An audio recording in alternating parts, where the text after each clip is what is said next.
Halo sahabatku, apa kabar semuanya? Selamat datang kembali di channel Cerita Momo, tempatnya kisah-kisah kehidupan yang penuh pelajaran dan emosi.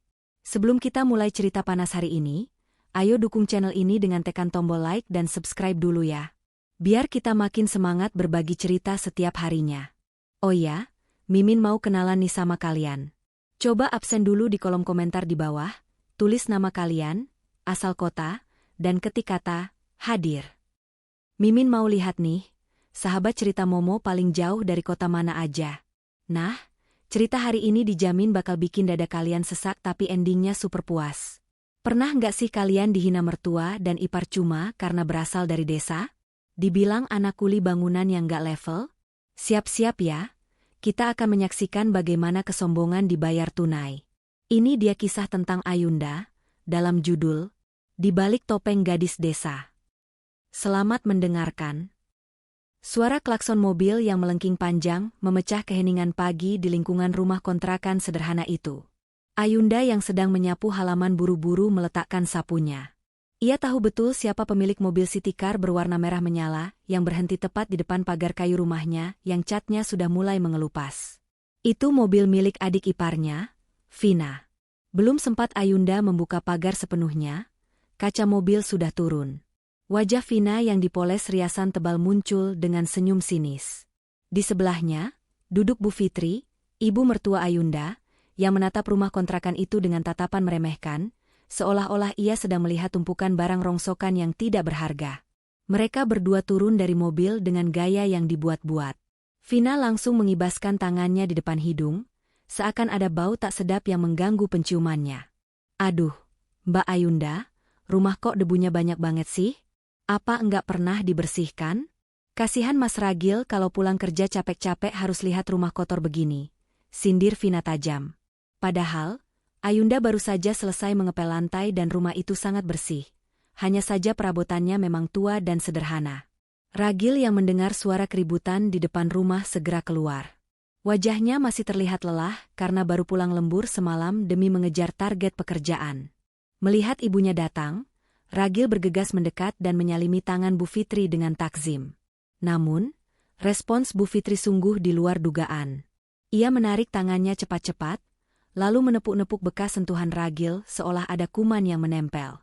Kamu ini, Gil, lihat tuh baju kaos kamu, keras sudah melar begitu masih dipakai. Istrimu ini ngapain saja di rumah? Mengurus penampilan suami saja enggak becus. Lihat dong adikmu, si Vina. Suaminya, Rendra, selalu rapi, wangi, perlente. Makanya rezekinya lancar, bisnisnya sukses, omel Bu Fitri tanpa basa-basi. Ayunda hanya menunduk. Ia sudah kebal dengan omongan pedas mertuanya itu. Ia tetap berusaha tersenyum dan mempersilakan tamu agung itu masuk. Mari masuk dulu, Bu, Vina. Kebetulan Ayunda baru bikin teh hangat. Ajak Ayunda sopan. Namun Vina menolak dengan angkuh. Ia tetap berdiri di teras sempit itu, enggan menduduki kursi tamu rotan milik Ayunda. Vina segera membuka tas bermerek yang dijinjingnya dan mengeluarkan sebuah amplop tebal berwarna emas dengan pita beludru merah marun. Dengan gerakan melempar, ia menaruh amplop itu di atas meja kecil di teras. Aku kesini nggak mau lama-lama kok, Mbak. Takut baju mahalku bau apek kalau lama-lama di sini, ujar Vina sambil memandangi kukunya yang baru saja dihias. Itu undangan syukuran rumah baru aku dan Mas Rendra. Akhirnya, mimpi kami terwujud. Rumah 2 lantai di Grand Emerald Estate. Tahu kan? Itu loh, kawasan paling elit di kota ini. Harganya miliaran. Bukan kayak kontrakan petak begini yang kalau hujan pasti bocor di sana-sini. Bu Fitri langsung menimpali dengan mata berbinar bangga menatap undangan mewah tersebut. Nah, dengar itu Gil, ini baru anak ibu yang membanggakan. Vina itu pintar cari suami, pintar cari peluang. Enggak kayak kamu. Sudah ibu bilangin dari dulu, cari istri itu yang sederajat, yang bisa bawa hoki buat keluarga. Ini malah nikah sama gadis desa, anak kuli bangunan pula. Apa yang mau diharapkan dari keturunan orang susah? Hidupmu ya bakal begini-gini terus. Susah? Kata-kata itu meluncur begitu saja, tajam menusuk hati. Ayunda meremas ujung daster batiknya. Hatinya terasa nyeri, seperti diiris sembilu. Anak kuli bangunan adalah sebutan yang selalu diulang-ulang oleh Bu Fitri setiap kali bertemu dengannya. Namun, Ayunda tetap diam. Ia tahu jika ia membantah, keributan akan terjadi dan posisi Ragil akan semakin sulit di antara istri dan ibunya. Ragil mencoba membela istrinya dengan suara pelan. "Bu, tolong jangan bicara begitu. Ayunda istri yang baik. Dia hemat, rajin, dan..." Belum selesai Ragil bicara, Bu Fitri memotong dengan nada tinggi, "Hemat apa melarat? Beda tipis. Orang kalau nggak punya uang ya terpaksa hemat, bukan karena pilihan." Vina tertawa kecil melihat kakaknya tidak berkutik. "Sudahlah, Bu. Nanti darah tinggi ibu kumat kalau ngomong sama orang yang nggak nyambung. Pokoknya Mas Ragil dan Mbak Ayunda wajib datang ya lusa. Acaranya jam 10 pagi. Dan ingat satu hal, Mbak Ayunda, tolong pakai baju yang bagusan dikit. Jangan pakai baju pasar yang warnanya sudah pudar itu. Nanti dikira pembantu aku lagi pas di sana. Tamu undanganku itu orang-orang kaya semua, rekan bisnis Mas Rendra, pejabat, sosialita. Jangan malu-maluin keluarga besar kita." Ayunda mengangkat wajahnya, menatap Vina dengan sorot mata yang tenang namun dalam. "Iya, Vin. Insya Allah kami datang." "Selamat ya atas rumah barunya," jawab Ayunda singkat. Setelah puas memamerkan undangan dan menghina keadaan rumah kakaknya, Vina dan Bu Fitri beranjak pergi kembali ke mobil mewah mereka. "Ayo Bu, kita ke salon langganan. Aku mau perawatan dulu biar glowing pas acara syukuran lusa," ajak Vina sambil mengibas rambutnya. Bu Fitri mengangguk setuju, lalu menoleh sekilas ke arah Ayunda dengan tatapan sinis. "Tuh dengar, perawatan. Istri itu harus bisa merawat diri biar suami betah dan rezeki suami lancar. Jangan cuma bisa menghabiskan uang belanja buat beli ikan asin." Mobil merah itu pun melaju pergi, meninggalkan debu jalanan yang beterbangan mengenai wajah Ayunda. Sepeninggal mereka, Ragil memeluk bahu istrinya dengan rasa bersalah yang mendalam. "Maafkan ibu dan Vina ya, Dek. Mas belum bisa kasih rumah mewah seperti mereka, jadi kamu harus dengar hinaan seperti ini terus." Ayunda tersenyum tipis, menatap amplop emas di meja. Ia mengambil undangan itu, meraba tekstur kertasnya yang mahal. Di sana tertulis lokasi, Cluster Diamond, Grand Emerald Estate. Dalam hatinya Ayunda bergumam pelan, sangat pelan hingga Ragil tak bisa mendengarnya. "Grand Emerald Estate? Sepertinya aku harus menelepon kantor pusat untuk mengecek siapa sebenarnya pemilik unit di Cluster Diamond ini." Malam itu, suasana di ruang tamu kontrakan terasa sedikit tegang. Ragil duduk di sofa tua sambil memijat keningnya, sementara Ayunda sibuk menghitung sisa uang belanja bulan ini di buku catatan kecilnya. Undangan emas dari Vina tergeletak di meja, seolah terus menatap mereka dan menuntut perhatian. Ragil menghela napas panjang, beban pikirannya bukan hanya soal pekerjaan, tapi gengsi keluarga yang selalu dipaksakan oleh ibunya dan adiknya. "Dek, kita mau bawa kado apa buat Vina? Mas malu kalau kita datang tangan kosong, apalagi tamu undangannya orang-orang kaya semua." "Tapi tabungan kita bulan ini sudah kepakai buat servis motor," ujar Ragil dengan nada putus asa. Ia merasa gagal sebagai kakak, karena tidak bisa memberikan hadiah mewah untuk adiknya yang sedang naik daun. Ayunda menutup buku catatannya dan tersenyum lembut. Ia mengusap punggung suaminya dengan penuh kasih sayang. "Mas tenang saja ya. Ayunda masih ada simpanan sedikit dari hasil jualan online kecil-kecilan kemarin. Cukup kok kalau untuk beli satu set cangkir teh keramik yang cantik.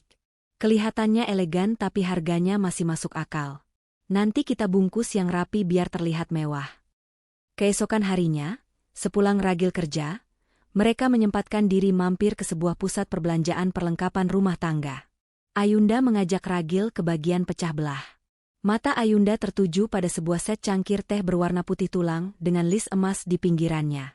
Barang itu terlihat klasik dan berkelas. Sangat cocok untuk rumah baru Vina yang bergaya modern.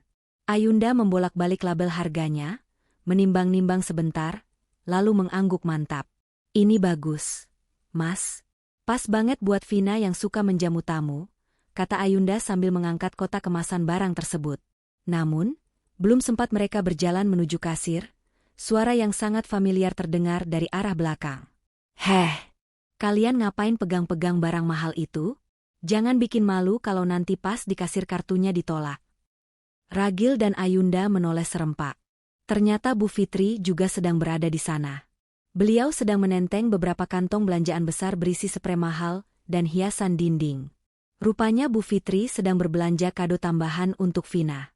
Dengan langkah lebar, Bu Fitri menghampiri mereka dan langsung merebut kotak cangkir teh dari tangan Ayunda. Astaga, Ragil. Kamu ini sadar diri sedikit dong. Ini harganya 700.000. Gaji kamu sebulan berapa sih? Mau sok-sokan gaya kayak orang kaya? Cerocos Bu Fitri sambil meletakkan kembali barang itu ke rak dengan kasar. Dengar ya, Vina itu sudah punya segalanya. Perabotannya impor semua. Kalau kalian kasih barang beginian, paling cuma ditaruh di gudang sama dia. Mubazir. Ayunda mencoba menjelaskan dengan sabar, tapi Bu, kami tidak enak kalau tidak bawa apa-apa. Ini bentuk perhatian kami sebagai kakak. Bu Fitri mendengus remeh. Ia menatap Ayunda dari ujung kaki sampai ujung kepala dengan tatapan menilai yang merendahkan. Perhatian itu butuh modal, Ayunda. Kalau modalnya pas-pasan, enggak usah maksa. Lagian, Vina juga enggak butuh kado dari kalian. Kehadiran kalian saja sebenarnya sudah bikin semak pemandangan kalau bajunya lusuh begitu. Mending uang 700.000 itu kamu simpan. Buat beli beras atau bayar listrik. Jangan sampai nanti akhir bulan kalian datang merengek-rengek pinjam uang sama ibu atau Vina. Malu-maluin. Kata-kata Bu Fitri begitu menohok, membuat wajah Ragil memerah menahan malu, karena beberapa pengunjung toko mulai menoleh ke arah mereka. Ragil hendak membantah, tapi Ayunda memegang lengannya, memberi isyarat untuk diam. Ayunda tahu, melawan Bu Fitri di tempat umum hanya akan mempermalukan suaminya lebih jauh. Baik, Bu. Kalau menurut Ibu begitu, kami akan cari kado yang lebih sederhana saja. Jawab Ayunda tenang, meski hatinya bergemuruh. Tiba-tiba, ponsel di dalam tas selempang Ayunda bergetar panjang. Ayunda melirik layar ponselnya. Tertera nama, Sekretaris Direksi, di sana. Itu panggilan penting dari kantor pusat perusahaan properti miliknya. Ayunda memang jarang memegang kendali operasional harian secara langsung karena ingin hidup tenang. Tapi jika sekretaris utamanya menelepon di jam segini, pasti ada hal mendesak. Sebentar ya, Mas, Bu. Ada telepon masuk. Pamit Ayunda sambil sedikit menjauh ke lorong yang lebih sepi. Bu Fitri mencibir melihat tingkah Ayunda. Halah, sok sibuk banget istri kamu itu, Gil. Paling juga telepon dari penagih utang panci kredit, atau arisan ibu-ibu kampung. Gaya-gayaan kayak wanita karir saja pakai minggir segala. Sementara itu, di balik rak handuk, Ayunda mengangkat telepon dengan suara yang berubah drastis, tegas, berwibawa, dan penuh otoritas.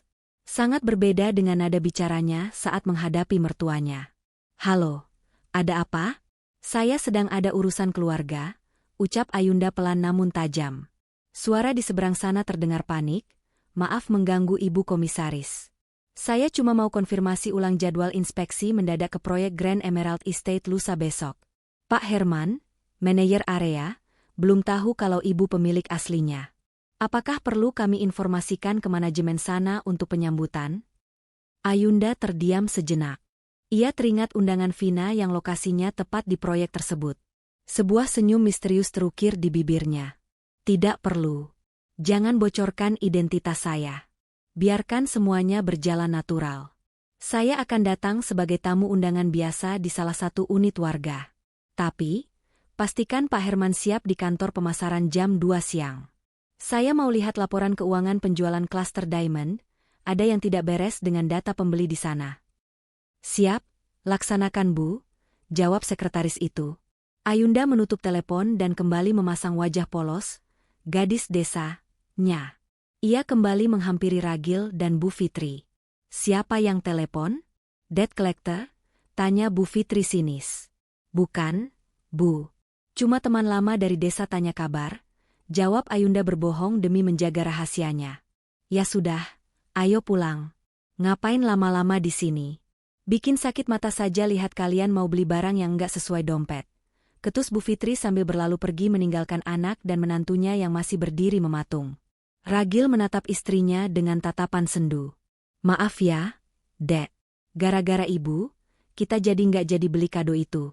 Nanti Mas cariin alternatif lain ya. Ayunda menggenggam tangan Ragil erat. Enggak apa-apa, Mas. Ibu benar, kita harus hemat. Hadiah terbaik untuk Vina mungkin bukan cangkir teh, tapi sebuah pelajaran berharga. Ayo kita pulang. Ayunda berjalan keluar toko dengan langkah ringan, sementara dalam benaknya, skenario besar untuk hari syukuran nanti mulai tersusun rapi. Vina dan Bu Fitri tidak tahu bahwa gadis desa yang mereka hina baru saja merencanakan pemeriksaan besar-besaran di tempat yang paling mereka banggakan. Hari khas syukuran rumah baru itu pun tiba. Matahari bersinar terik seolah ikut menyoroti kemegahan gerbang utama Grand Emerald Estate yang menjulang tinggi dengan pilar-pilar marmer kokoh. Ragil memelankan laju sepeda motor bebek tuanya saat mendekati pos keamanan. Di belakangnya, Ayunda duduk dengan tenang sambil memegang helm, matanya menyapu sekeliling. Dalam hati, ia tersenyum kecil melihat sistem keamanan One Gate System yang ia rancang bersama tim arsiteknya setahun lalu kini berfungsi dengan sempurna. Satpam yang berjaga memberi hormat kaku saat memeriksa kartu identitas Ragil.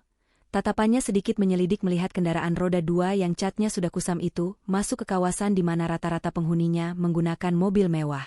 Setelah melewati pos Satpam, mereka menyusuri jalanan paving block yang rapi dengan deretan pohon palem di kanan kirinya. Rumah Vina berada di klaster Diamond, area paling prestisius di komplek itu. Sesampainya di depan rumah nomor B12, suasana sudah cukup ramai. Tenda dekorasi bernuansa putih dan emas terpasang megah di halaman. Karangan bunga ucapan selamat berderet di pinggir jalan, memamerkan nama-nama perusahaan rekanan Rendra yang entah asli atau palsu. Ragil hendak memarkir motornya di dekat pagar samping, namun tiba-tiba Bu Fitri muncul dari balik pintu gerbang dengan wajah masam. Ia sudah tiba lebih dulu, dijemput oleh supir sewaan Vina pagi-pagi sekali. "Heh, Ragil, jangan parkir di situ," teriak Bu Fitri sambil berkacak pinggang, suaranya melengking mengalahkan suara musik latar yang diputar pelan. "Itu tempat khusus mobil tamu VIP teman-temannya Rendra. Motor butut kamu itu merusak pemandangan saja. Bawa ke sana, parkir di lapangan kosong dekat pos Satpam depan tadi. Jalan kaki saja ke sini." Ragil menghela napas panjang, menelan ludah yang terasa pahit. Jarak pos Satpam ke rumah ini hampir 500 meter.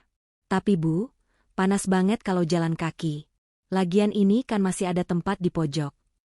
"Dibilangin orang tua kok ngeyel," potong Bu Fitri galak. Vina pesan wanti-wanti, jangan sampai ada kendaraan jelek nangkring depan rumah saat sesi foto-foto nanti. "Cepetan sana." Ayunda menepuk pelan pundak suaminya, menenangkan. "Sudah Mas, turuti saja Ibu.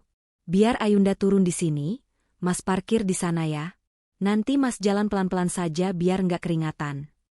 Dengan berat hati, Ragil memutar balik motornya. Ayunda berdiri di depan gerbang mewah itu, merapikan baju gamis sederhananya yang berwarna pastel. Ia melangkah masuk melewati Bu Fitri yang masih menatapnya dengan pandangan mencela. "Baju itu lagi, itu lagi. Apa nggak ada baju lain yang lebih pantas buat masuk ke rumah seharga 3 miliar ini?" Cibir Bu Fitri pelan saat Ayunda melintas di depannya. Ayunda hanya tersenyum tipis dan menyalami tangan mertuanya itu dengan takzim, meski hatinya terasa dicubit. Di ruang tengah yang luas dan berlantai granit mengkilap, Vina sedang sibuk memberi instruksi kepada beberapa petugas catering. Ia tampak glamor dengan gaun brokat berwarna dusty pink dan perhiasan emas yang bergelantungan di leher, serta pergelangan tangannya. Melihat Ayunda masuk, wajah Vina bukannya sumringah menyambut kakak ipar, malah terlihat kesal. "Ya ampun, Mbak Ayunda, lama banget sih datangnya. Acara intinya sebentar lagi mulai, tamu-tamu penting Rendra sebentar lagi datang," seru Vina tanpa basa-basi. Ia tidak mempersilakan Ayunda duduk di sofa kulit impor yang empuk itu. "Maaf, Vin. Tadi di jalan agak macet, terus Mas Ragil harus parkir motor dulu di depan," jawab Ayunda sabar. Vina memutar bola matanya malas. Alasan klasik. "Ya sudah, mumpung Mbak sudah di sini, langsung ke belakang sana. Itu di dapur ada tumpukan piring kotor bekas sarapan tadi pagi sama gelas-gelas untuk tamu yang belum dilap. Petugas cateringnya lagi repot nata prasmanan di depan, jadi kurang orang. Mbak bantuin ya." Ayunda tertegun sejenak. Ia datang sebagai kakak ipar, sebagai tamu undangan, Namun belum genap 5 menit kakinya berpijak di lantai rumah itu, ia sudah diperintah layaknya tenaga bantuan. "Vin, Mbak baru sampai. Mas Ragil juga belum datang dari parkiran. Masa Mbak langsung disuruh ke dapur?" Bu Fitri yang baru masuk dari teras langsung menyambar pembicaraan. Ayunda. Kamu itu harusnya bersyukur diajak ke sini. Tahu diri sedikit dong. Vina itu lagi sibuk. Dia nyonya rumah. Kamu sebagai kakak ipar yang numpang makan di sini ya harus bantu-bantu.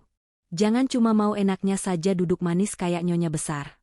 Lagian, kamu kan biasa kerja kasar di desa, ngelap piring MAH enteng buat kamu. Betul kata ibu, timpal Vina sambil memperbaiki tatanan rambutnya di cermin besar.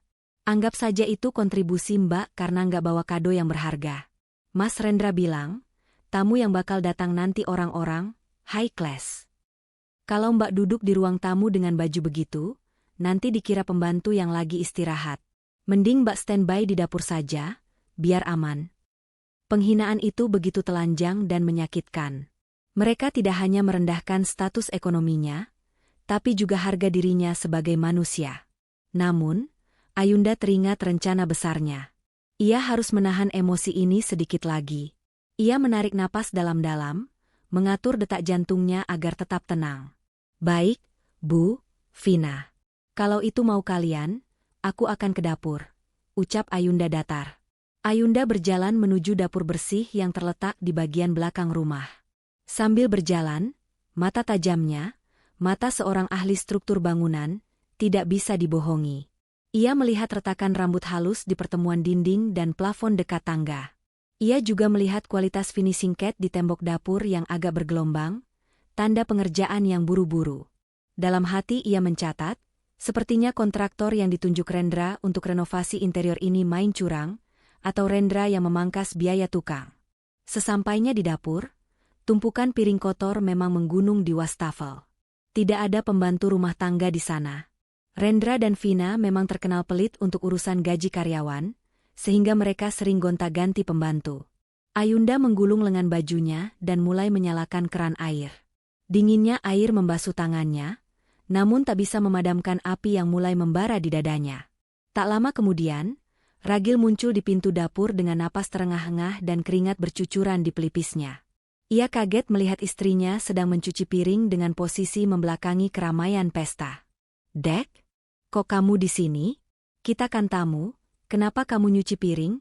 tanya Ragil dengan suara bergetar menahan amarah. Ayunda menoleh dan tersenyum. Senyum yang menenangkan namun penuh arti. "SSTT, enggak apa-apa, Mas. Ibu dan Vina minta tolong. Mas bantu keringkan saja ya. Kita selesaikan ini cepat-cepat. Sebelum tamu istimewa sesungguhnya datang. Aku ingin dapur ini bersih saat pertunjukan dimulai." Ragil tidak mengerti maksud pertunjukan yang dikatakan istrinya, tapi melihat ketenangan di mata Ayunda, ia menurut. Di ruang depan, suara tawa Vina dan Bu Fitri terdengar membahana, menyambut tamu-tamu yang mulai berdatangan, tanpa menyadari bahwa di dapur mereka, sang pemilik Grand Emerald Estate sedang mencuci piring mereka sambil menghitung mundur waktu kehancuran sandiwara mereka. Suara riuh rendah percakapan para tamu mulai memenuhi ruang tengah rumah mewah itu. Lagu-lagu instrumen jazz diputar pelan untuk menambah kesan elegan. Vina dan Rendra berdiri di dekat pintu masuk, menyalami tamu-tamu yang datang dengan senyum lebar yang dipaksakan. Bu Fitri berdiri tak jauh dari mereka, dagunya diangkat tinggi, matanya sibuk memindai merek tas atau sepatu yang dikenakan para tamu, memastikan level pergaulan anak dan menantunya memang berada di kelas atas. Di tengah suasana glamor itu, tiba-tiba perhatian beberapa tamu di dekat jendela teralih ke arah gerbang. Seorang satpam komplek tampak sedang berdebat kecil dengan seorang pria tua yang baru saja turun dari ojek pangkalan. Pria tua itu mengenakan kemeja batik lengan panjang yang warnanya sudah memudar karena terlalu sering dicuci, celana bahan kain hitam yang agak kedodoran, dan sandal kulit tua. Di tangannya, ia memikul sebuah karung goni kecil dan menenteng tandan pisang raja yang besar. "Itu Pak Dharma, ayah kandung Ayunda." Satpam akhirnya membiarkan Pak Dharma masuk setelah pria tua itu menunjuk ke arah Ragil yang kebetulan melintas di dekat garasi untuk mengambil sisa barang di motor. Dengan langkah tertatih namun pasti, Pak Dharma berjalan memasuki halaman yang dipenuhi mobil-mobil mengkilap. Vina yang melihat pemandangan itu dari pintu depan langsung melotot kaget. Senyum di wajahnya lenyap seketika, digantikan oleh ekspresi horor. "Ibu, lihat itu," desis Vina sambil menyenggol lengan Bu Fitri. "Siapa yang undang orang tua itu ke sini? Astaga, lihat bawaannya. Karung goni, pisang, dia pikir ini pasar impres?" Bu Fitri menoleh dan wajahnya langsung merah pada menahan malu. Ya ampun, itu besan kampung. Ayahnya si Ayunda. Kenapa dia harus muncul sekarang sih? Padahal jam segini Pak Camat dan bos-bos teman Rendra mau datang. Tanpa mempedulikan tamu yang sedang antre bersalaman, Vina dan Bu Fitri bergegas turun dari teras mencegat Pak Dharma sebelum pria tua itu sempat menapaki lantai marmer teras rumah. "Pak, berhenti di situ," seru Vina dengan suara tertahan namun tajam.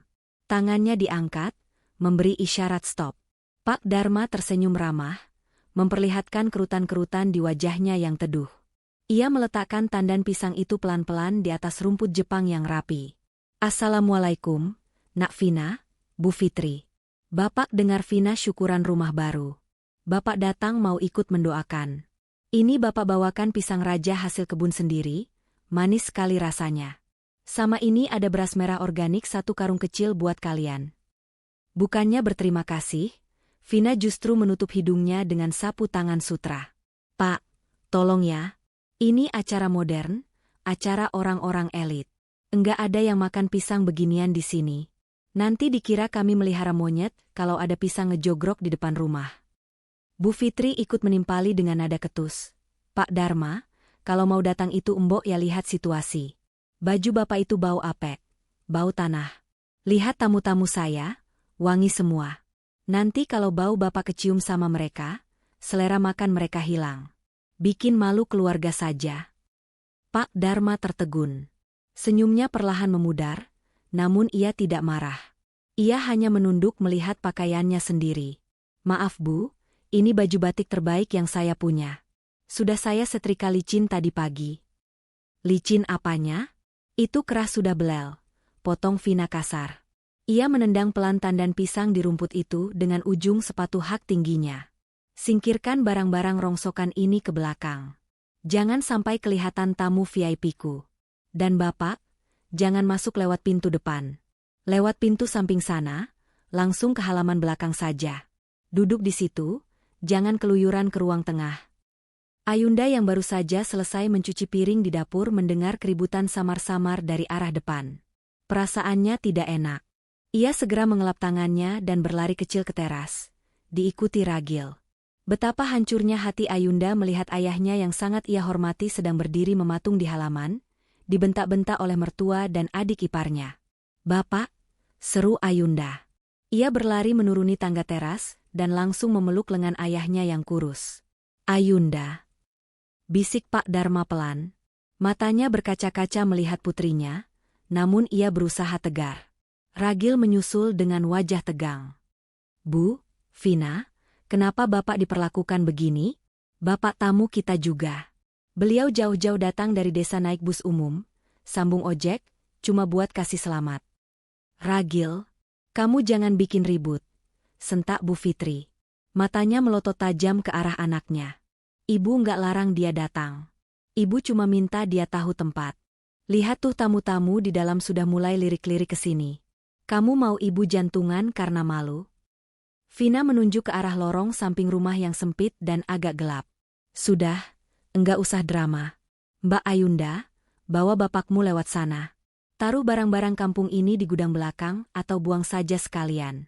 Pokoknya aku nggak mau lihat pemandangan kumuh, ini di area pesta utamaku."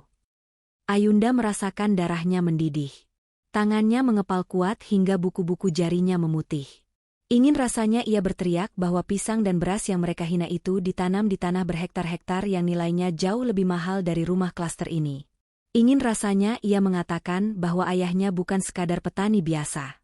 Namun, genggaman hangat tangan Pak Dharma di lengannya menahannya.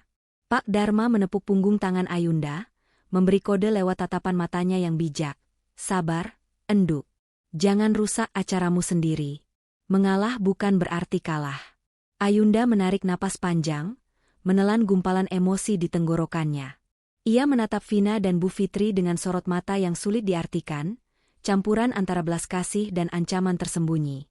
"Baik," kata Ayunda dingin. "Ayo, Pak, kita ke belakang saja. Di sini udaranya terlalu kotor buat Bapak." Ayunda memungut tandan pisang dan karung beras itu dengan bangga, lalu menuntun ayahnya berjalan menuju lorong samping, menjauh dari kemerlap pesta yang palsu itu. Ragil hendak menyusul, tapi ditarik paksa oleh Bu Fitri. "Kamu di sini?" Sambut tamu itu, Pak Herman manajer pemasaran sebentar lagi datang. "Kamu harus kelihatan berkelas, jangan nempel terus sama keluarga udik itu," bisik Bu Fitri menekan. Ragil menatap punggung istri dan mertuanya yang menghilang di balik tembok samping dengan hati perih. Sementara di halaman belakang yang sepi, Ayunda mendudukkan ayahnya di bangku taman kayu. "Maafkan Ayunda ya, Pak. Ayunda belum bisa membela Bapak sekarang," ucap Ayunda lirih sambil merapikan kerah batik ayahnya. Pak Dharma tersenyum, mengeluarkan sapu tangan kumal dari sakunya untuk menyeka keringat putrinya. "Tidak apa-apa, Enduk. Emas biar ditaruh di lumpur tetap emas. Biarkan mereka tertawa sekarang. Bapak bangga sama kamu, kamu kuat. Tapi ingat pesan Bapak, kalau nanti kamu balas, balaslah dengan cara yang anggun. Jangan pakai amarah." Ayunda mengangguk mantap. Air matanya menetes satu, tapi segera ia hapus. "Pasti, Pak. Sebentar lagi mereka akan tahu siapa sebenarnya kuli bangunan yang mereka usir ke belakang ini." Musik di ruang tengah klaster Diamond itu mengalun lembut, mengiringi denting gelas dan sendok yang beradu di piring porselen para tamu. Pukul 10 lewat, ruangan luas itu sudah dipadati oleh kolega bisnis Rendra dan teman-teman sosialita Vina. Aroma parfum mahal bercampur dengan wangi masakan catering menyebar ke seluruh penjuru ruangan, menciptakan atmosfer kemewahan yang diimpikan oleh Vina dan Bu Fitri. MC acara, seorang pria muda dengan setelan jas rapi, mengambil alih panggung kecil yang dihias bunga segar. "Hadirin sekalian, mari kita berikan tepuk tangan yang meriah untuk pasangan berbahagia yang hari ini merayakan pencapaian luar biasa mereka. Silakan, Bapak Rendra dan Ibu Vina." Tepuk tangan riuh membahana. Vina berjalan anggun menggandeng lengan Rendra menuju tengah ruangan. Wajahnya berseri-seri, dagunya terangkat tinggi, menyapu pandangan ke seluruh tamu dengan tatapan penuh kemenangan. Di matanya, hari ini adalah pembuktian bahwa dirinya adalah yang paling sukses di keluarga besar, jauh melampaui kakaknya, Ragil. Vina mengambil mikrofon, lalu berdehem pelan untuk mengetes suara. "Terima kasih banyak atas kehadiran Bapak dan Ibu sekalian. Jujur, saya dan suami sangat terharu. Rumah ini adalah impian kami sejak lama. Bukan hal yang mudah memang untuk mendapatkan unit di Grand Emerald Estate ini, apalagi di klaster Diamond yang unitnya sangat terbatas dan eksklusif." Rendra, yang berdiri di sampingnya sambil membusungkan dada, mengambil alih mikrofon. "Betul sekali, sayang. Tapi alhamdulillah, berkat kerja keras dan bisnis ekspor-impor saya yang sedang booming tahun ini, kami bisa mewujudkannya. Prinsip saya sederhana saja, saya tidak suka berhutang. Jadi, ketika kami melihat rumah ini, saya bilang ke istri saya, kita ambil saja, bayar tunai. Biar hidup tenang tanpa dikejar-kejar cicilan bank, bukan begitu?" Para tamu berdecak kagum. Bisik-bisik pujian terdengar di sana-sini. "Wah, hebat ya Pak Rendra. Masih muda sudah bisa beli rumah 3 miliar cash. Bisnisnya pasti lancar sekali." Bu Fitri yang duduk di barisan paling depan tampak mengangguk-angguk bangga. Ia menyenggol lengan ibu-ibu di sebelahnya. "Itu anak saya, Bu. Yang perempuan itu. Pintar sekali dia mengatur keuangan suami. Memang beda kalau anak kesayangan, aura rezekinya bagus." Di sudut ruangan yang agak gelap, dekat pintu penghubung ke dapur, Ragil berdiri kaku. Ia mendengar semua bualan itu dengan hati yang mencelos. Ia tahu betul kondisi keuangan adiknya tidak seindah yang diceritakan. Beberapa minggu lalu, Rendra sempat meneleponnya tengah malam untuk meminjam uang bensin, meski akhirnya tidak jadi karena gengsi. Namun, mendengar klaim, bayar tunai, barusan, Ragil hanya bisa menunduk, merasa dirinya semakin kecil dan gagal sebagai kakak tertua. Sementara itu, pintu dapur terbuka pelan. Ayunda keluar membawa nampan besar berisi gelas-gelas sirup es buah pesanan Vina tadi. Ia berjalan pelan, berusaha tidak menarik perhatian, menyelinap di antara kerumunan tamu untuk meletakkan minuman itu di meja prasmanan. Langkah Ayunda terhenti sejenak saat mendengar kalimat Rendra tentang bayar tunai. Sudut bibir Ayunda berkedut menahan senyum sinis yang hampir saja lolos. Sebagai pemilik perusahaan pengembang perumahan ini, Ayunda hafal betul data setiap unit yang terjual. Unit B12 ini bukan dibeli tunai. Bahkan, statusnya di sistem perusahaan adalah kredit macet pengawasan khusus. Rendra mengajukan KPR dengan manipulasi data penghasilan, dan cicilan bulanannya sudah menunggak 3 kali berturut-turut. Uang muka yang dibayarkan pun sangat minim, hasil dari menggadaikan BPKB mobil Vina, mobil yang sama yang tadi dipamerkan di depan. Luar biasa sandiwara ini, batin Ayunda. Ia meletakkan nampan di meja dengan hati-hati. Saat Ayunda hendak kembali ke dapur, Vina yang melihatnya dari panggung tiba-tiba memanggil lewat mikrofon, membuat semua mata tertuju pada Ayunda. Tolong itu minumannya yang dinampan langsung dibagikan saja ke tamu yang di sebelah sana ya. Kasihan pelayan cateringnya kewalahan, perintah Vina dengan nada santai, seolah-olah Ayunda memang staf bayaran di sana. Beberapa tamu menatap Ayunda dengan pandangan bingung. Ayunda mengenakan gamis sederhana yang bersih, namun jelas tidak seragam dengan pelayan catering. Wajah Ayunya tampak tenang, tidak menunjukkan rasa tersinggung sedikitpun. Bu Fitri langsung menimpali dengan suara cukup keras agar terdengar oleh tamu di dekatnya. Maklumlah, Bu. Itu kerabat jauh dari desa. Biasa kerja kasar, jadi rajin kalau lihat kerjaan. Biar saja dia bantu-bantu, hitung-hitung balas budi sudah boleh ikut makan enak di sini. Ragil yang mendengar itu hendak maju memprotes. Tapi Ayunda menatap suaminya dari kejauhan dan menggeleng pelan. Tatapan mata Ayunda seolah berkata, biarkan mereka terbang setinggi-tingginya, Mas. Semakin tinggi mereka terbang, semakin sakit nanti saat jatuh. Dengan anggun, Ayunda mengambil kembali nampan itu. Ia tidak menunduk malu seperti yang diharapkan Vina dan Bu Fitri. Sebaliknya, ia berjalan tegap, menawarkan minuman kepada para tamu dengan senyum sopan dan tata krama yang halus. Layaknya seorang tuan rumah yang melayani tamunya, bukan pelayan. Silakan, Pak, Bu. Dinikmati minumannya, sapa Ayunda ramah pada sekelompok pengusaha yang sedang berdiskusi. Salah satu pengusaha senior menatap Ayunda dengan kening berkerut. Ia seperti mengenali wajah Ayunda, tapi ragu. Terima kasih, Mbak. Maaf, wajah Mbak familiar sekali. Apa kita pernah bertemu di seminar properti bulan lalu? Ayunda tersenyum misterius. Mungkin Bapak salah orang. Saya cuma kerabat dari desa, seperti kata ibu tuan rumah tadi. Di panggung, Vina kembali melanjutkan bualannya. Oh ya, rencananya bulan depan kami mau bangun kolam renang di halaman belakang. Mas Rendra sudah panggil arsitek terkenal dari Jakarta untuk desainnya. Ya kan, Mas? Pasti dong, sayang. Apalah arti uang ratusan juta buat kenyamanan istriku? Jawab Rendra lantang, disambut tepuk tangan lagi. Ayunda yang mendengar itu hanya membatin. Halaman belakang? Tanah di belakang itu bahkan belum lunas pembayarannya sebagai kelebihan tanah. Dan arsitek mana yang mau kerja kalau DP saja tidak ada? Kebohongan demi kebohongan terus ditumpuk, menciptakan menara kesombongan yang semakin tinggi namun rapuh. Vina dan Rendra merasa di atas angin, menikmati setiap detik pemujaan palsu dari para tamu. Mereka tidak sadar bahwa satu-satunya orang yang memegang kunci kebenaran tentang nasib rumah itu sedang berdiri diam di pojok ruangan, memegang nampan kosong, menunggu waktu yang tepat untuk menarik benang merah yang akan meruntuhkan segalanya. Sesi ramah tamah sedang berlangsung hangat. Para tamu yang didominasi ibu-ibu sosialita teman arisan Vina dan rekan bisnis Rendra, tampak menikmati hidangan prasmanan sambil berbincang santai. Gelak tawa sesekali terdengar, berpadu dengan denting gelas kristal. Di tengah kemeriahan itu, Bu Fitri sibuk berkeliling dari satu kelompok ke kelompok lain, memastikan dirinya menjadi pusat perhatian sebagai ibu dari pemilik rumah mewah tersebut. Salah satu teman sosialita Vina, seorang wanita berpenampilan mencolok dengan rambut disanggul tinggi bernama Bu Siska, menyenggol lengan Bu Fitri. Matanya yang tajam tertuju ke arah pintu penghubung dapur.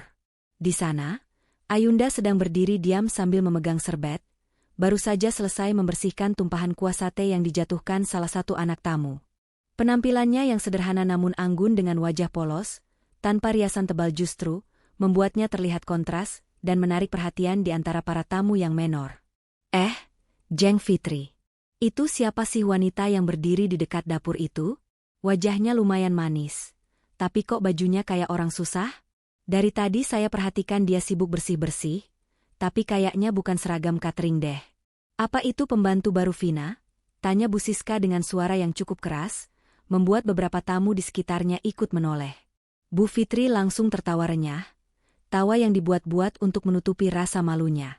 Ia melambai-lambaikan tangannya seolah mengusir lalat. Oalah, itu bukan pembantu, Jeng. Tapi ya, derajatnya nggak beda jauh sih. Itu istri anak pertamaku, si Ragil. Loh? Menantu Jeng Fitri juga? Tanya Bu Siska kaget, matanya membelalak tak percaya. Kok beda banget sama Vina? Penampilannya aduh, maaf ya, jomplang banget. Mendengar pertanyaan itu, Vina yang sedang berdiri tak jauh dari mereka langsung mendekat sambil memegang gelas jus jeruk.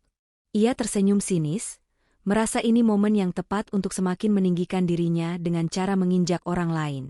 Ya jelas beda dong, Tante Siska, sambar Vina cepat. Ia sengaja mengeraskan suaranya agar tamu-tamu lain ikut mendengar.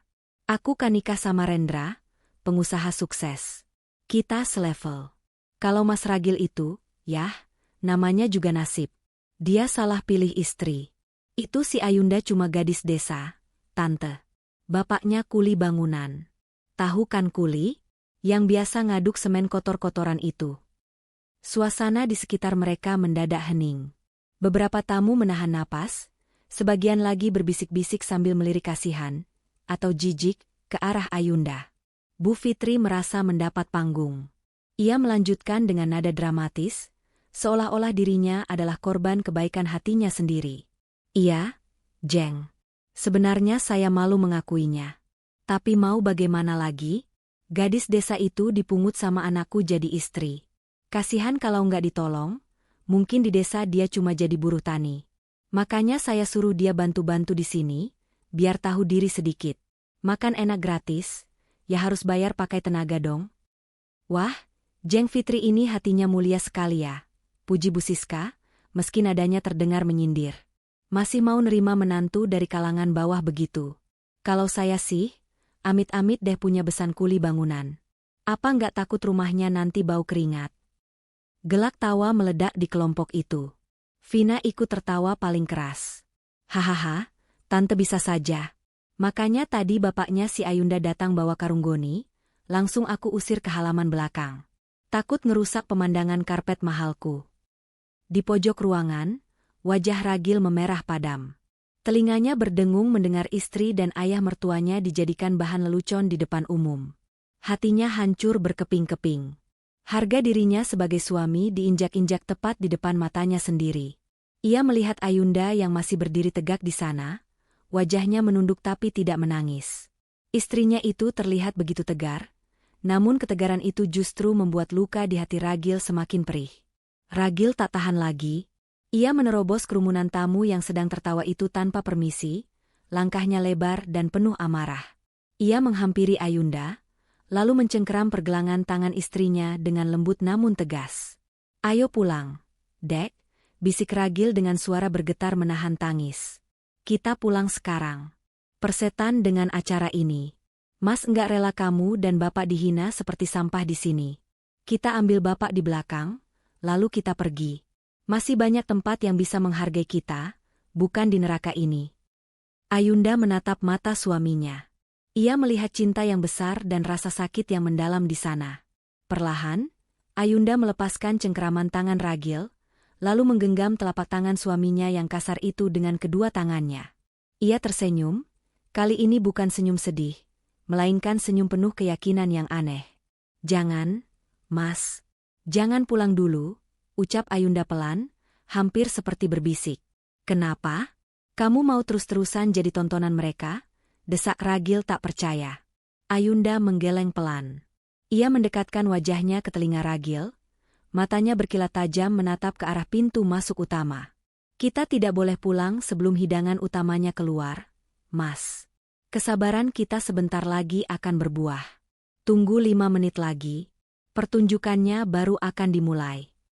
Ragil bingung. Pertunjukan apa? Belum sempat Ayunda menjawab, suara Vina kembali terdengar memanggil dari tengah ruangan. Heh, Mbak Ayunda. Ngapain pacaran di situ? Itu gelas kotor di meja Tante Siska diambil dong. Jangan malas-malasan. Ayunda menoleh ke arah Vina dan Bu Fitri. Ia tidak lagi menunduk. Ia mengangkat dagunya, menatap langsung ke mata Vina dengan sorot yang membuat nyali Vina sedikit menciut tanpa alasan yang jelas. Baik, Nyonya Vina, jawab Ayunda lantang, suaranya tenang namun bergema di ruangan itu. Saya akan bersihkan semuanya. Sampai bersih tuntas. Saat Vina hendak membalas ucapan yang terdengar ambigu itu, perhatian seluruh tamu tiba-tiba teralihkan. Suara deru mesin mobil mewah terdengar berhenti tepat di depan lobi pintu utama yang terbuka lebar. Bukan mobil sembarangan, melainkan sebuah sedan hitam mengkilap dengan plat nomor cantik. Pintu mobil terbuka, dan seorang pria parubaya dengan setelan jas abu-abu mahal turun dengan tergesa-gesa sambil mendekap sebuah map tebal. Vina menyipitkan mata. Itu bukannya Pak Herman? Manajer pemasaran Grand Emerald? Serunya girang. Wah, Bu, lihat Bu. Pak Manajer datang. Pasti mau kasih ucapan selamat khusus buat kita pembeli VIP. Bu Fitri langsung merapikan kebaya dan rambutnya dengan heboh. Aduh, beneran datang. Ayo Rendra, Vina, sambut di depan. Ini kehormatan besar loh. Jangan sampai dia lihat si Ayunda dan suaminya itu, bikin malu nanti. Vina dan Bu Fitri bergegas lari kecil menuju pintu, meninggalkan Ayunda dan Ragil di belakang. Mereka tidak menyadari bahwa kedatangan tamu agung itu bukan untuk memuja mereka, melainkan awal dari badai yang akan menyapu bersih kesombongan mereka.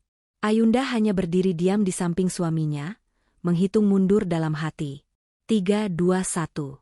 Suasana di ruang tamu berubah menjadi lebih formal namun penuh antusiasme. Kedatangan Pak Herman, General Manager Pemasaran Grand Emerald Estate, dianggap sebagai validasi tertinggi atas status sosial Vina dan Rendra. Bagi para tamu undangan, kehadiran petinggi pengembang perumahan di acara syukuran pribadi adalah tanda bahwa pemilik rumah bukan orang sembarangan. Vina dengan sigap menyenggol Rendra agar berdiri tegak. Sayang, kancing jasmu dirapikan. Pak Herman datang. Kita harus kelihatan bona fide, bisik Vina cepat. Rendra mengangguk, membusungkan dadanya, mencoba menyembunyikan kegugupannya. Sebenarnya Rendra agak takut, mengingat ia menerima beberapa surat peringatan dari kantor pemasaran belakangan ini. Namun, ia menepis pikiran buruk itu. Masa ia manajer sekelas Pak Herman datang cuma buat nagih utang di tengah pesta? Pasti dia mau kasih apresiasi, batin Rendra menenangkan diri. Pak Herman melangkah masuk ke area pesta dengan langkah lebar dan tergesa-gesa. Di tangannya, ia mencengkeram sebuah map tebal berwarna biru tua dengan logo perusahaan emas tercetak di depannya. Wajahnya tidak dihiasi senyum ramah khas marketing, melainkan kening yang berkerut dan butiran keringat dingin yang terlihat jelas di pelipisnya, seolah ia sedang mengejar waktu atau takut terlambat menghadiri panggilan darurat. Selamat datang, Pak Herman. Wah, suatu kehormatan Bapak bisa hadir di gubuk mewah kami ini. Seru Vina dengan suara yang sengaja dilembut-lembutkan, setengah berlari kecil menghampiri Pak Herman di ambang pintu. Bu Fitri tak mau kalah, ia langsung menyelonong ke depan Vina, menyodorkan tangannya untuk bersalaman. Selamat siang, Pak Manajer. Saya Ibu Fitri, ibunya Vina dan Rendra. Terima kasih loh, Pak. Rumah yang Bapak jual ini memang bagus. Cocok sekali buat anak saya yang pengusaha sukses. Pasti Bapak bangga punya penghuni VIP seperti anak saya, kan? Pak Herman tampak bingung diserbu sambutan yang begitu heboh. Ia menyalami tangan Bu Fitri dan Vina dengan canggung dan terburu-buru, matanya tidak fokus menatap mereka. Tatapannya liar menyapu seluruh penjuru ruangan, mencari seseorang. Selamat siang, Bu. Bu Fitri, Bu Vina, jawab Pak Herman dengan napas agak tersengal. Maaf saya datang mendadak dan mengganggu acaranya. Saya sedang mencari seseorang. Apa beliau ada di sini? Vina tertawa renyah, mengira beliau yang dimaksud adalah suaminya. Ia langsung menarik lengan Rendra maju. Ya ampun, Pak Herman ini formal sekali. Pasti cari suami saya kan? Ini Mas Rendra, pemilik rumah ini. Silakan Pak, kalau mau foto bareng buat testimoni perumahan, kami siap kok. Rendra tersenyum lebar sambil mengulurkan tangan. Halo Pak Herman, terima kasih karangan bunganya, walau saya belum lihat di depan. Silakan duduk dulu Pak, cicipi kambing guling spesial kami. Namun, Pak Herman tidak menyambut uluran tangan Rendra dengan antusias. Ia hanya mengangguk sekilas, lalu kembali mengedarkan pandangannya melewati bahu Rendra. Terima kasih tawarannya, Pak Rendra. Tapi saya sedang dalam tugas mendesak. Saya mendapat info valid bahwa pimpinan tertinggi, maksud saya, tamu yang sangat penting sedang berada di unit ini. Saya harus menemuinya segera untuk menyerahkan berkas laporan ini. Vina dan Bu Fitri saling berpandangan dengan mata berbinar. Tamu sangat penting? Pimpinan tertinggi? Wah, pasti Pak Wali Kota ya Pak? Atau Pak Gubernur? Tebak Bu Fitri antusias. Memang tadi Rendra sempat sebar undangan ke pejabat-pejabat sih. Mungkin beliau menyamar jadi tamu biasa? Pak Herman tidak menjawab. Matanya tiba-tiba terpaku pada satu titik di pojok ruangan, dekat meja prasmanan yang agak sepi. Di sana, berdiri Ayunda dan Ragil. Ayunda sedang memegang nampan kosong dengan sikap berdiri yang tenang dan tegak, kontras dengan keriuhan di sekitarnya. Melihat Pak Herman menatap tajam ke arah Ayunda, wajah Vina berubah panik. Ia mengira Pak Herman merasa terganggu dengan pemandangan pembantu yang berdiri bengong di sana. Aduh, maaf Pak Herman, seru Vina histeris. Ia buru-buru menghalangi pandangan Pak Herman. Bapak pasti risih ya lihat wanita kumuh di pojok itu? Itu bukan tamu kok Pak, cuma kerabat jauh dari desa yang lagi bantu-bantu cuci piring. Emang agak nggak tahu aturan, malah nampang di situ. Biar saya usir sebentar.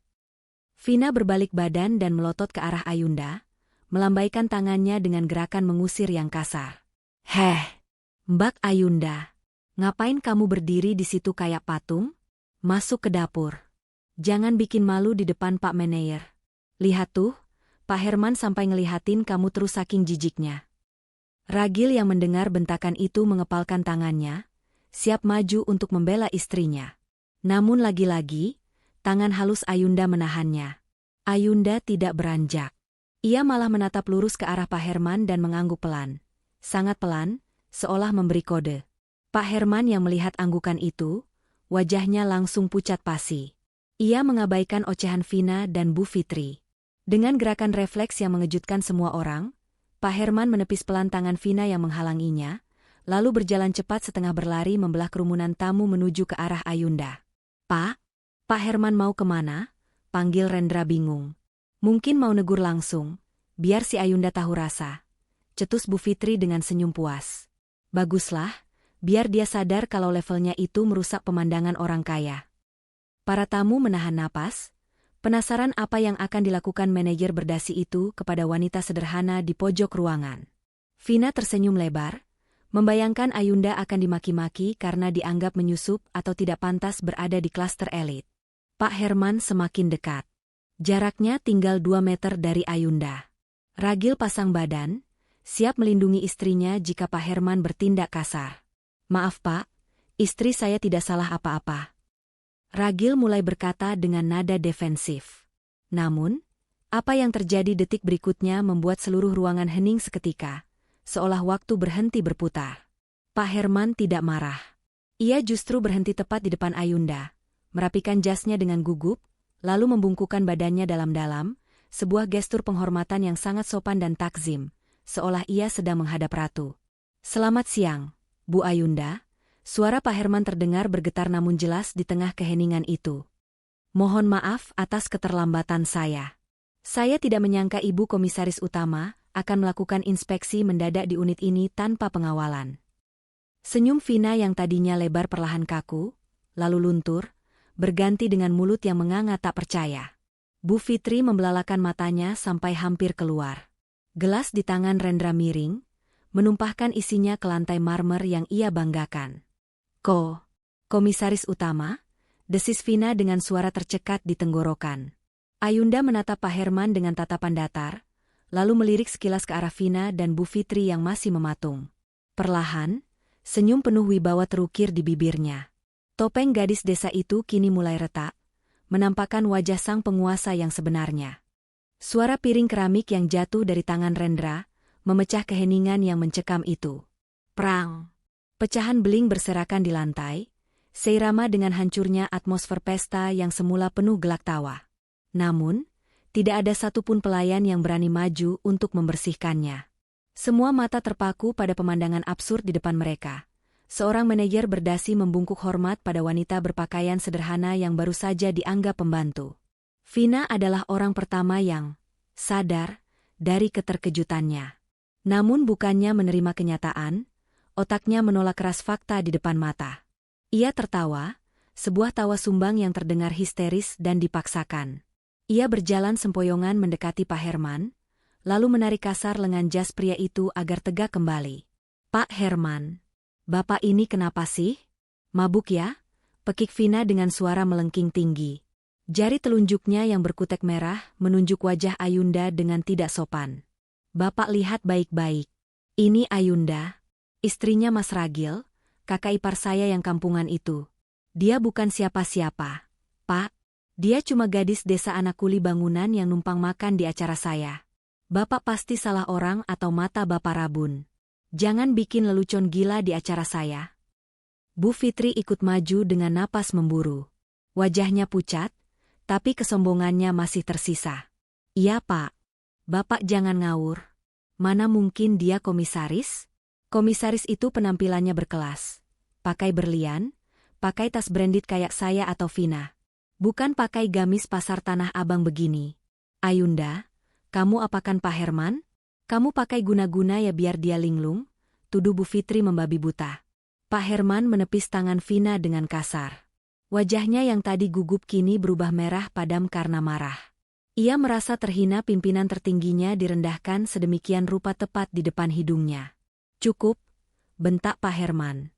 Suaranya menggelegar, memantul di dinding-dinding ruang tamu yang luas itu, membuat Bu Fitri terlonjak kaget dan Vina mundur selangkah. "Jaga mulut kalian," lanjut Pak Herman dengan nada bergetar menahan emosi. "Kalian pikir saya main-main?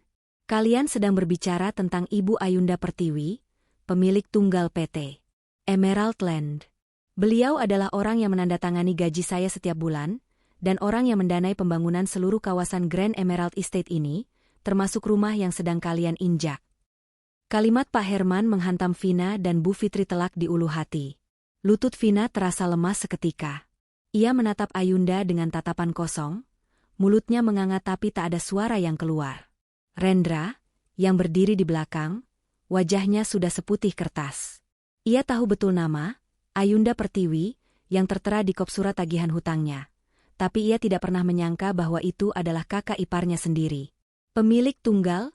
gumam Bu Fitri lirih. Matanya melirik liar antara Pak Herman dan Ayunda, mencari celah kebohongan yang ternyata tidak ada. Di tengah guncangan hebat itu, Ayunda perlahan melepaskan genggaman tangan Ragil. Ia menatap suaminya sejenak, memberikan senyum menenangkan yang penuh arti. "Maaf ya Mas, Ayunda baru cerita sekarang. Mas tenang saja, biar aku yang selesaikan ini." Kemudian, Ayunda beralih menatap Vina. Postur tubuhnya berubah total. Tidak ada lagi bahu yang membungkuk tanda merendah. Ayunda menegakkan punggungnya, mengangkat dagunya, dan memancarkan aura dominasi yang selama ini ia sembunyikan rapat-rapat. Tatapan matanya dingin, menusuk tajam langsung ke manik mata Vina. Dengan gerakan santai namun penuh kuasa, Ayunda menyodorkan nampan kosong di tangannya ke arah dada Vina. "Vina, tolong pegang ini sebentar," perintah Ayunda. Nadanya datar, tidak tinggi, tapi memiliki tekanan otoritas yang mutlak tak terbantahkan. Secara refleks, karena syok dan terbiasa tunduk pada orang yang lebih berkuasa, Vina menerima nampan itu dengan tangan gemetar. Pemandangan itu sungguh ironis. Sang nyonya rumah yang glamor kini memegang nampan layaknya pelayan, sementara si gadis desa berdiri bebas dengan wibawa seorang ratu. Ayunda melangkah maju mendekati Pak Herman, mengambil alih situasi. "Terima kasih, Pak Herman. Bapak tidak perlu emosi. Wajar mereka tidak percaya. Singa yang sedang tidur memang sering dikira kucing rumahan yang bisa ditendang sembarangan. Ayunda berjalan perlahan menuju meja tempat mikrofon tergeletak. Bunyi langkah kakinya di lantai marmer terdengar begitu tegas di ruangan yang sunyi senyap itu. Para tamu undangan, rekan bisnis Rendra dan teman sosialita Vina, mundur perlahan, memberi jalan pada Ayunda dengan wajah ketakutan dan rasa segan yang tiba-tiba muncul. Bisik-bisik yang tadi menghina Ayunda kini lenyap tak berbekas. Ayunda mengambil mikrofon itu. Ia memandang berkeliling, tatapannya menyapu satu persatu wajah orang-orang yang tadi menertawakannya. Betul apa yang dikatakan ibu mertua saya tadi, ucap Ayunda lewat pengeras suara. Suaranya jernih, tenang, namun mencekam. Saya memang anak kuli bangunan. Bapak saya, Pak Dharma, orang tua yang tadi kalian usir ke halaman belakang karena dianggap merusak pemandangan, adalah guru besar saya. Beliau yang mengajarkan saya tentang struktur beton, tentang pondasi yang kokoh, dan tentang kejujuran.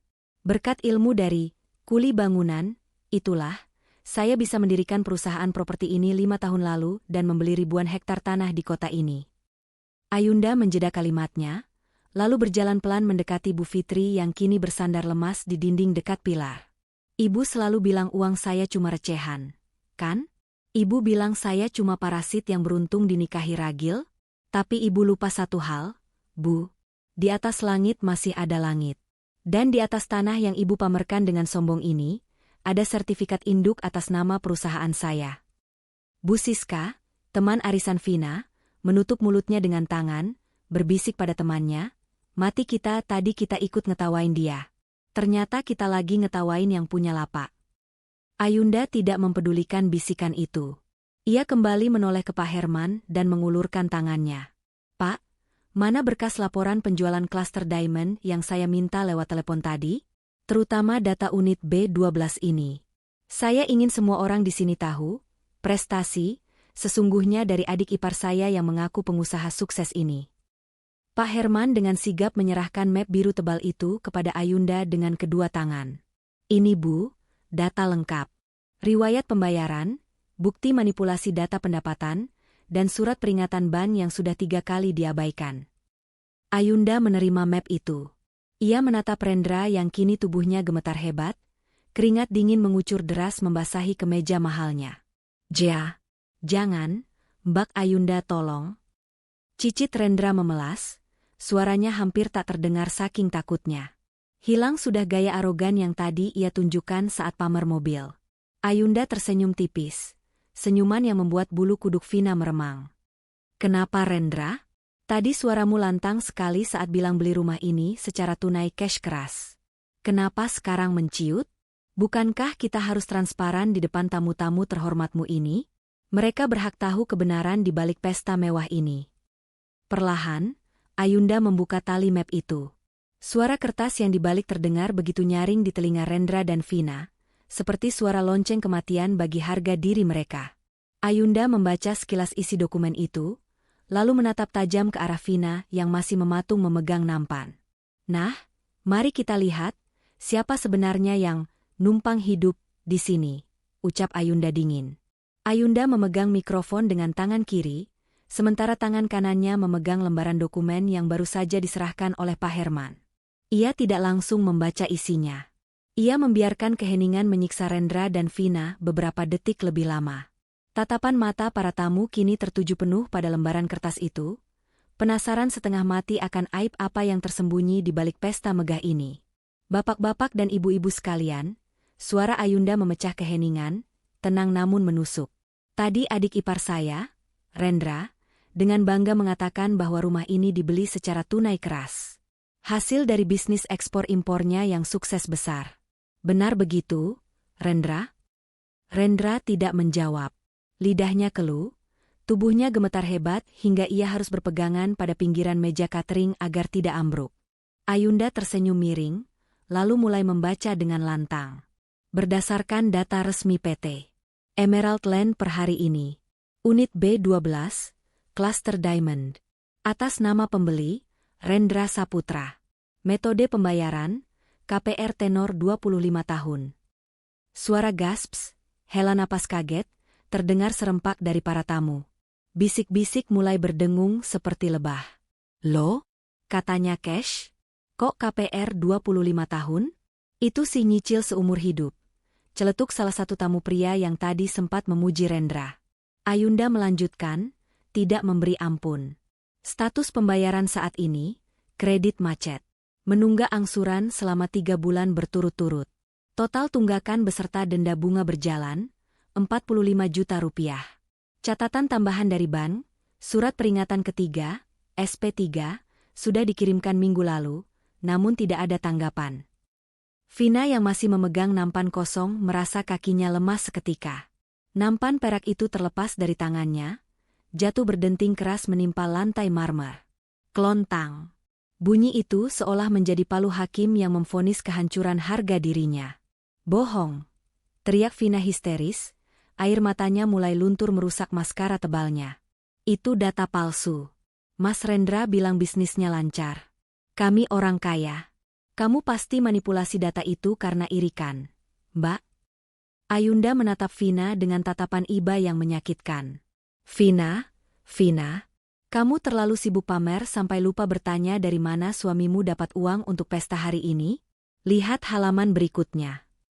Ayunda membalik kertas itu dan membacakannya lagi. Sumber dana uang muka atau down payment, 50 juta rupiah. Catatan, dana berasal dari pinjaman online dengan jaminan BPKB mobil Honda Jazz merah milik istri. Wajah Vina pucat pasi. Ia menoleh kaku ke arah Rendra. "Mas, mobilku? Kamu bilang BPKB-nya aman di brankas? Jadi mobil yang kita pakai tadi, itu sudah digadaikan?" Rendra hanya bisa menunduk dalam-dalam, tidak berani menatap istrinya, apalagi menatap Ayunda. Kebohongannya runtuh total. Tamu-tamu yang tadi memujanya kini menatapnya dengan pandangan jijik. Mereka merasa ditipu mentah-mentah. Pesta mewah, catering enak, dekorasi megah, ternyata semua itu dibiayai dari hutang dan kebohongan, bahkan mobil istri pun jadi korban. Bu Fitri, yang sedari tadi bersandar lemas di dinding, tiba-tiba menjerit. Ia tidak terima impiannya punya menantu kaya raya hancur dalam sekejap mata. Ia menerjang maju ke arah Rendra, memukuli dada menantunya itu dengan tas tangannya. "Dasar penipu. Kamu bilang kamu bos besar. Kamu bilang kamu setara sama pejabat. Ternyata kamu cuma pengangguran banyak utang? Kamu bohongin ibu. Kamu bikin ibu malu di depan teman-teman arisan ibu." Amuk Bu Fitri sambil menangis meraung-raung. Rendra mencoba menangkis pukulan mertuanya. "Ampun, Bu. Saya terpaksa. Vina yang minta pesta mewah. Vina yang minta rumah di kawasan elit. Saya sudah bilang kemampuan saya belum sampai, tapi Vina gengsi sama teman-temannya. Saya terpaksa gali lubang tutup lubang." "Alah, diam kamu," bentak Bu Fitri, lalu ia menoleh ke Ayunda dengan wajah memelas, berharap belas kasihan. Wajah sombongnya tadi lenyap tak berbekas, digantikan topeng kemunafikan yang baru. "Ayunda, anakku sayang, menantuku yang cantik," panggil Bu Fitri dengan suara serak. Ia mencoba meraih tangan Ayunda. "Ibu nggak tahu apa-apa soal ini, enduk. Ibu juga korban. Rendra yang nipu kita semua. Kamu kan pemilik perumahan ini, pasti bisa dong atur-atur dikit? Anggap lunas saja ya. Kan kita keluarga. Masak sama mertua sendiri hitung-hitungan? Kasihan adikmu Vina, dia lagi hamil muda, jangan sampai stres." Ayunda mundur selangkah, menghindari sentuhan Bu Fitri seolah tangan mertuanya itu beracun. Ia tertawa pelan, tawa yang kering tanpa emosi. "Keluarga?" tanya Ayunda retoris. "Tadi ibu bilang saya cuma gadis desa yang dipungut. Ibu bilang saya dan bapak saya bikin malu dan merusak pemandangan. Sekarang, saat ibu tahu uang saya bisa membeli harga diri kalian, tiba-tiba kita jadi keluarga." Ayunda menggeleng tegas. Ia menatap Pak Herman. "Pak Herman, bagaimana prosedur standar perusahaan kita untuk penghuni yang sudah mendapat SP3 dan terbukti memanipulasi data pendapatan saat pengajuan?" Pak Herman menjawab dengan sigap dan lantang. "Sesuai klausul perjanjian pasal 14 ayat 2, pengembang berhak melakukan pembatalan sepihak, penyitaan aset, dan pengosongan unit dalam waktu 1x24 jam. Uang muka yang sudah masuk dianggap hangus sebagai biaya administrasi dan kerugian imaterial." Mendengar kata, pengosongan, dan uang hangus, Vina jatuh terduduk di lantai, menangis histeris. Enggak mau. Ini rumahku. Aku sudah update status di Instagram. Aku malu kalau diusir.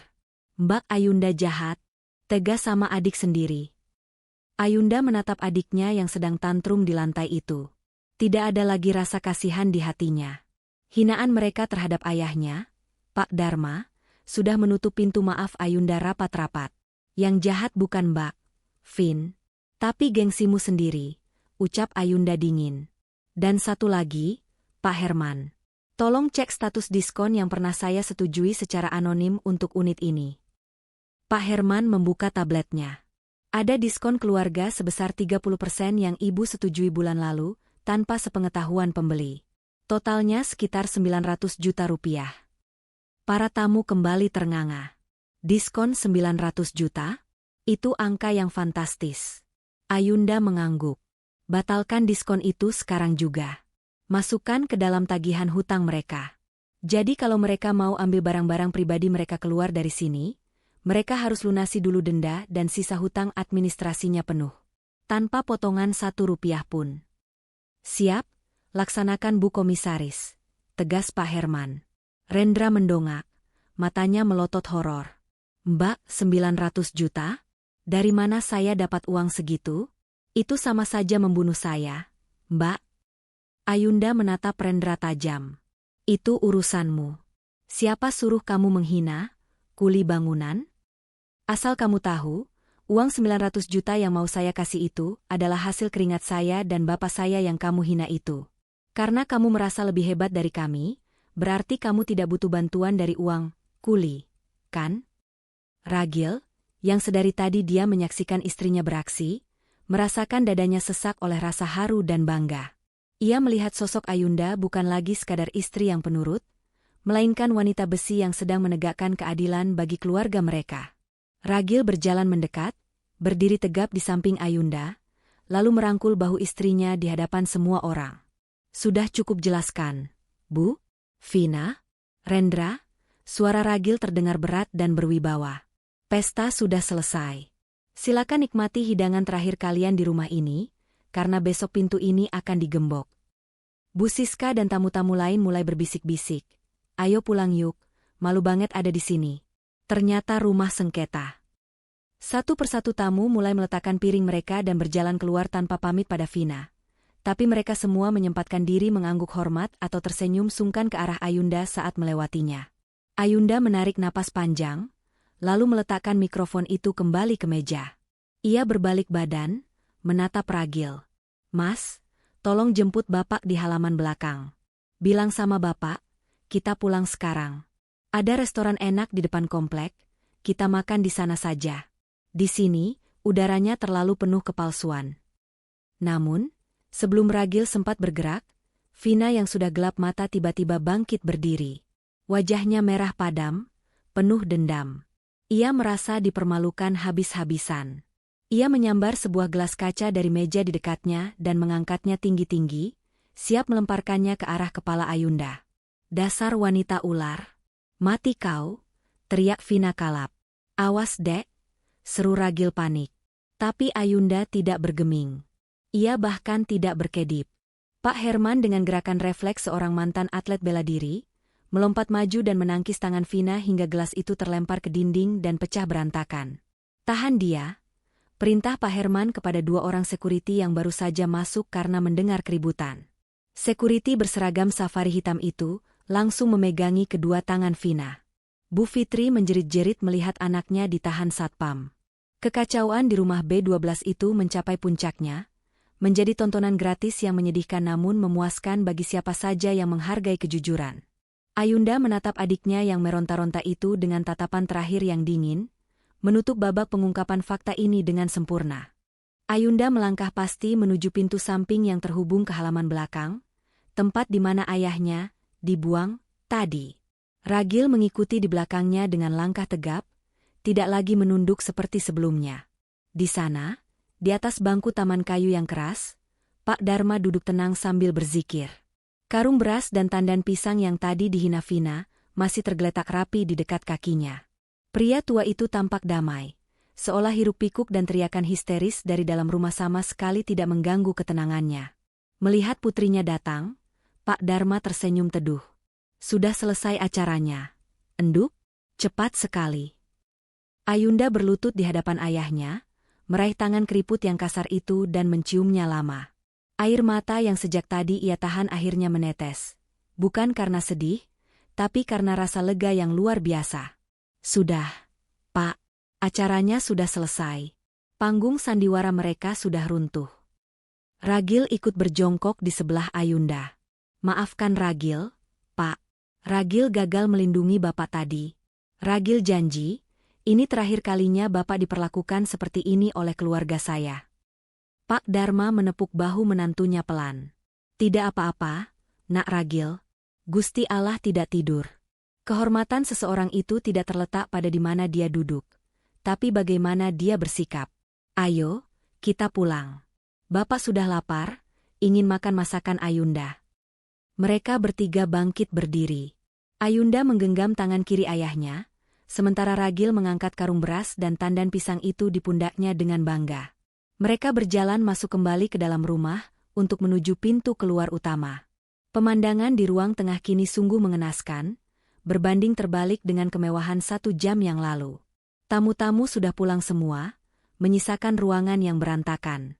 Rendra duduk di lantai dengan tatapan kosong, dasinya sudah terlepas entah kemana. Vina masih sesenggukan di sofa, ditenangkan oleh 2 orang sekuriti wanita yang menjaganya agar tidak mengamuk lagi. Sementara itu, Bu Fitri yang melihat Ragil hendak keluar, tiba-tiba merangkak mendekat. Ia mencengkeram kaki celana Ragil, wajahnya basah oleh air mata dan bedak yang luntur. Ragil, anakku, jangan pergi, Nak. Tolong ibu. Bilang sama istrimu, jangan usir kami. Mau ditaruh di mana muka ibu? Tetangga pasti menertawakan ibu kalau kami diusir sore ini juga. Kasihan Vina, dia lagi hamil. Nak, kamu tega lihat keponakanmu lahir di jalanan? Ratap Bu Fitri dengan suara parau. Ragil berhenti sejenak. Ia menatap ibunya yang kini bersimpu di kakinya, ibu yang selama ini selalu mendikte hidupnya, menghina istrinya, dan merendahkan mertuanya. Hati kecil Ragil terasa nyeri, bagaimanapun itu adalah ibunya. Namun, ia teringat bagaimana Bu Fitri dengan kejam mengusir Pak Dharma tadi. Perlahan, Ragil melepaskan cengkeraman tangan ibunya dari celananya. Ia mundur selangkah, menatap Bu Fitri dengan tatapan tegas namun sedih. Bu, selama ini Ragil diam saat ibu hina. Ragil diam saat ibu banding-bandingkan Ragil dengan Rendra.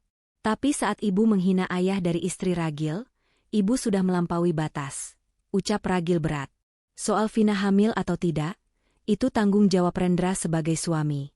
Rendra laki-laki, dia harus bisa menanggung akibat dari gengsinya sendiri. Ragil tidak bisa bantu.